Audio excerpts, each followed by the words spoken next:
ព្រះអង្គស្គាល់អត្ថបទមានការចាប់ផ្ដើមតែងតែមានទីបញ្ចប់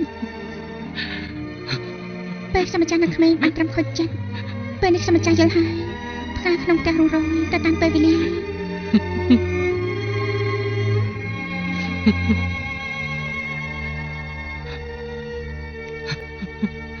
ព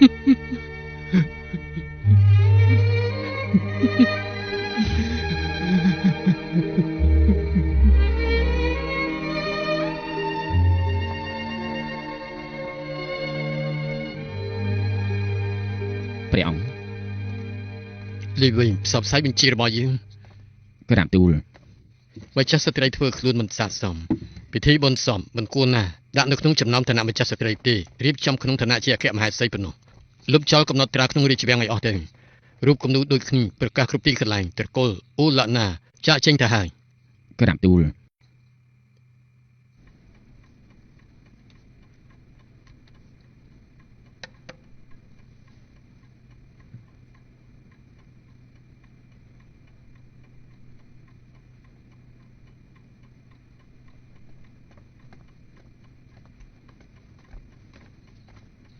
ព្រះអង្គមហាក្សត្រយ៉ាងនេះយាងមកព្រះមេដាយាងមកធ្វើអីទេមិនដឹងហើយថាយើងមកធ្វើអីនោះ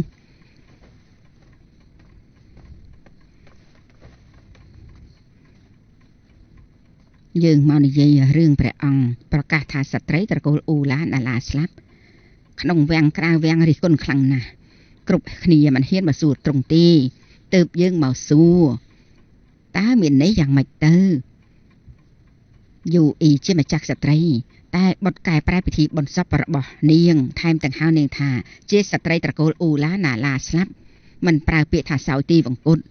មានន័យថាព្រះអង្គដកតំណែងម្ចាស់ស្ត្រីហើយឆ្នាំនោះនៅដំណាក់ហាងយើងមេដាដាស់តឿនបុតក៏ព្រោះតែម្ចាស់ស្ត្រីធ្វើខ្លួនប្រដេះប្រដាសទូបង្គំមិនហ៊ានប្រឆាំងនឹងច្បាប់យូអ៊ីមិនពេញចិត្តធ្វើជាម្ចាស់ស្ត្រីរបស់ទូបង្គំបញ្ជូនគ្រឿងតែងតាំងឲ្យនាងមិនព្រមទទួលឈឺធ្ងន់ហើយមិនព្រមផឹកថ្នាំទៀនរូបគំនូរដែលតែងតាំងជាម្ចាស់ស្ត្រីគេបែរជាបំផ្លាញនាងបំផ្លាញរូបនាងចោលទោះបីជាបែបនោះក៏ព្រះអង្គគួរតែបញ្ចុះសពយូអ៊ីនៅក្នុងភ្នោះរាជវង្សដែរมันមានផោះតាំងអ្វីទៀតទេព្រោះបានលុបកំណត់ត្រារបស់នាងចោលអស់ហើយរូបគំនូរក៏ដូចគ្នាទ្រង់ធ្វើនេះជ្រុលពេកហើយទូបង្គំជាស្ដាញ់គឺមានគំនិតខ្លួនឯងនាងកាត់សក់ផ្ដាច់ទំនាក់ទំនងមើលងាយដល់យើងបន្ទោះថាទូបង្គំនឹងមិនយកចិត្តទុកដាក់ទូបង្គំប្រើច្បាប់នគរបើគ្រប់គ្នាដូចជានាងតើគ្រប់គ្រងប្រជារាស្ត្រយ៉ាងម៉េចបានទេគ្រប់គ្រងនគរយ៉ាងម៉េចបានទេព្រះមេដានៅរំលឹករឿងតំណែងគេទៅយុះអំណាចជូអ៊ីមិនខ្វល់សូម្បីតែម្យ៉ាងបើនាងមិនខ្វល់ទេនោះទូបង្គំក៏មិនបង្ខំនាងគឺចាំមានសេរីភាពពីដំបូងមិនគួរណានាំមកចូលក្នុងរាជវាំងនោះទេយើងយល់ហើយព្រះអង្គចង់ឲ្យយូអ៊ីមានសេរីភាពអញ្ចឹងបានបើព្រះអង្គសម្រេចប្រតិរួចទៅហើយអញ្ចឹងយើងទៅវិញសិនហើយ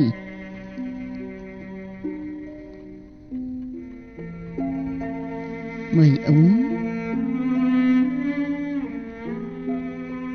ត្រូវប្រើកម្លាំងដើម្បីកម្ចាត់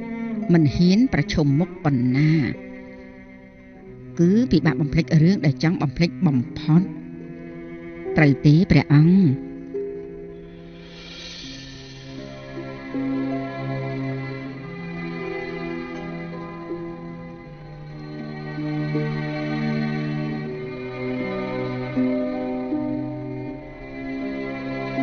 9 ឆ្នាំក្រោយមក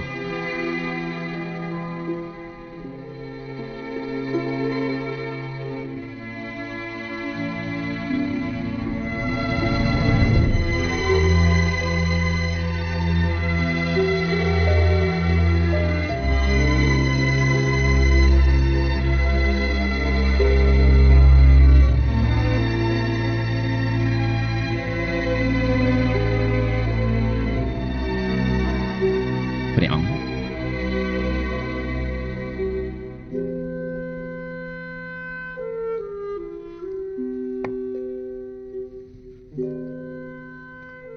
ព្រះអង្គច្រើនថ្ងៃមុននេះព្រះអង្គប្រថាប់នៅទីនេះគ្រប់ពេលមិនព្រមយើងចេញក្រៅរាជដំណាក់ស្នំនៅក្នុងរាជវាំងនឹកដល់ព្រះអង្គក្រាបទូលណែមិនចឹងទូលបង្គំកំដរព្រះអង្គយើងទៅកំសាន្តល្អទេព្រះអង្គដំណាក់សួយនេះមានសវណ្ណីអញ្ជើញព្រះអង្គយើងទៅជួបក្រាបទូលយើងដឹងហើយ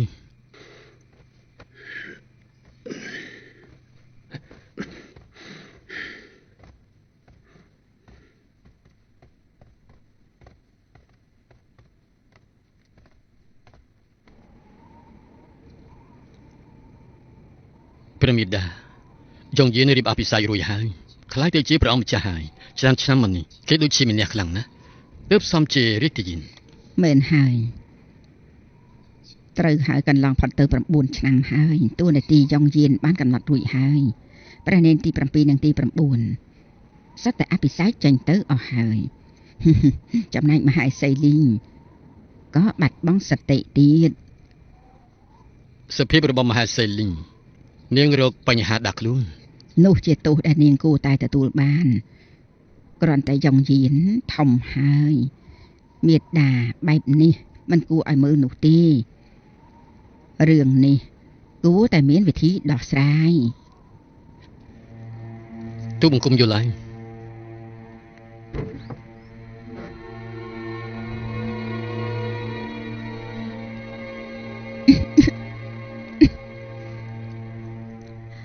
អ្នកមនាងដល់ពេលសោយទឹកស៊ុបហើយផឹកទឹកស៊ុបឯងផឹកទឹកស៊ុបមែនទេ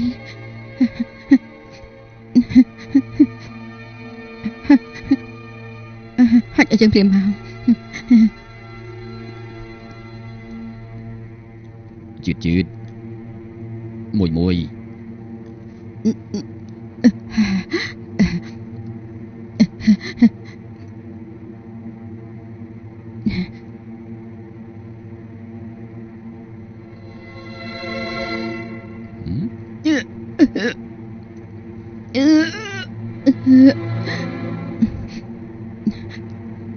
តើនេះជាស្អីតើស្លាប់ហើយទូលបង្គំភ្លេចប្រាប់ហើយនេះមិនមែនជាទឹកស៊ុបផ្សិតនោះទេនេះគឺជាថ្នាំបំពុលកណ្ដុរ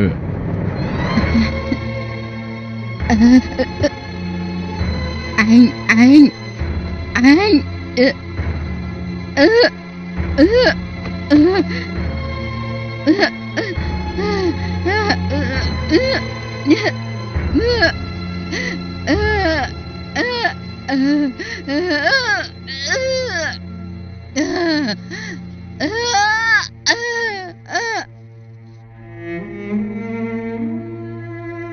រាជការស្ដេចឈិនឡុង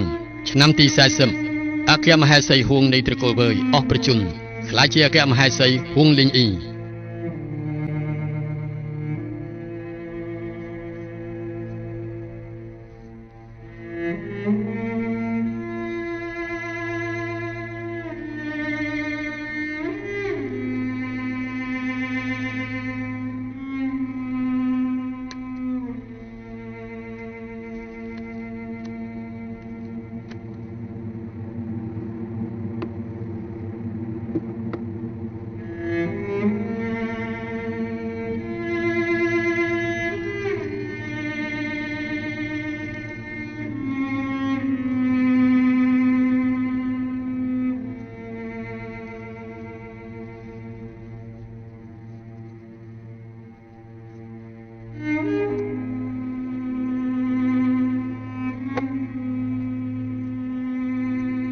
ព្រះអង្គមិនដឹងថាពេលដែលបិតាតែងតាំងយើងធ្វើជាស្ដេចតើដូចជាយើងនៅថ្ងៃនេះដែរទេមានអារម្មណ៍មិនស្រួលស្របពេលតែមួយតើដូចគ្នាដែរទេអតីតព្រះរាជាឆ្លាតឆ្លៀសវៃទើបជ្រើសរើសព្រះអង្គបង្រួបបង្រួមក្រៅមេឃព្រះអង្គមនុស្សចំនួនក្រោយហៅព្រះអង្គថាលោកគ្រូព្រះអង្គម្ចាស់នឹងអាចឡើងគ្រងរាជ្យមួយជាតិរបស់យើងនេះប្តីប្រពន្ធគ្រប់គ្នាស្នំត្រូវស្ដាប់បង្គាប់មេត្តាបិតាមេត្តាកូនប្រុសស្រីត្រូវទទួលពរយើងបាត់បង់ពួកគេច្រើនអ្នកហើយ